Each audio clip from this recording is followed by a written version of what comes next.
I have to mention this from the start that this video will more of a rant than a review, and I've read this particular novel till volume 4, and this review, or better said rant, is based on those 4 volumes. And I have to say it now that my opinions might change depending on the future volumes. So this video might criticize this novel way too much, but it might change in the future. I had my eyes on this novel for quite a while now, but the tag dense protagonist kept me from reading it. As one of the most common tropes in Japanese novels, I tend to avoid these kinds of stories like a plague. This trope is in the 3rd place of my must avoid list, along with the 2nd place pseudo harem and the 1st place love triangle. Anyways, this novel contained 2 of the 3 tropes from my list, namely dense protagonist and pseudo harem, which should have been a huge red flag already. So as a person with reasonable intelligence, I kept myself from reading it. And as pretty much every Japanese novel nowadays has at least one of these tropes, I was practically avoiding most Japanese novels in general and reading the few gems that tended to come out once in a while. What made me change my mind and start reading it was the anime adaptation, which seemed quite okay. So as I could find nothing better to read at that time, I decided to give it a try, despite my intelligence telling me that I really shouldn't. And I got what I deserved. The novel started with a lackluster beginning. The twist, if you even call that a twist, was that the protagonist got transmigrated as his own game character. I think Overlord did it first. And that's it. That's the only thing that made this novel somewhat different.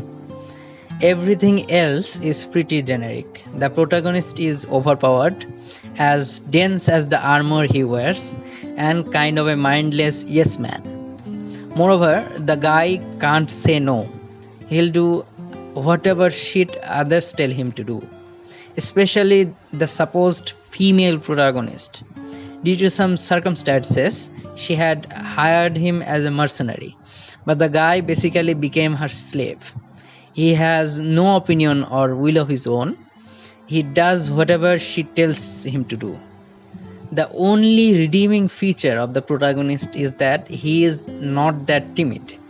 He kills people if the situation demands it. And that's all there is to it, which can be regarded as the upside. In the story, they are on a mission to save the captured elves, but almost every time they get sidetracked in some way or another and end up doing the bidding of some random people. The well-being of the suppressed, captured and enslaved elves, which should have been the main goal, becomes merely secondary. Sometimes it feels like they are just going on random tours in the name of searching and accidentally find what they are looking for. The world building is nothing new. It's a cookie-cutter world with sword and magic, where humans are selfish and the magical races are persecuted, sold as slaves. Monsters are, well, monsters, just as they are supposed to be. There are guilds, kingdoms, empires, and evil religion-based organizations. The aristocratic system of the novel is pretty generic. The nobles are mostly corrupt, with a bit of good ones here and there. The only existence of a mystery element in the story is the curse, which is responsible for the protagonist's current skeleton form. And as of volume 4, it didn't seem like the author would focus on it sometime soon. It's simply kept aside. So I forced myself to read through novels 1, 2 and 3 and couldn't finish volume 4. I mean, It got really boring and somewhat annoying, to be honest, pretty fast. However, keeping in mind that this novel is the first one written by the author, it can be understood why they are struggling to keep it interesting. Anyways, I think it's obvious from the rant that I didn't really enjoy it. And possibly in the future, I will pick up this novel again and try to give it a try again. And if I find something interesting, if the novel takes a turn for the good, then I guess I'll have to make another review of this novel. Till then, stay safe and healthy.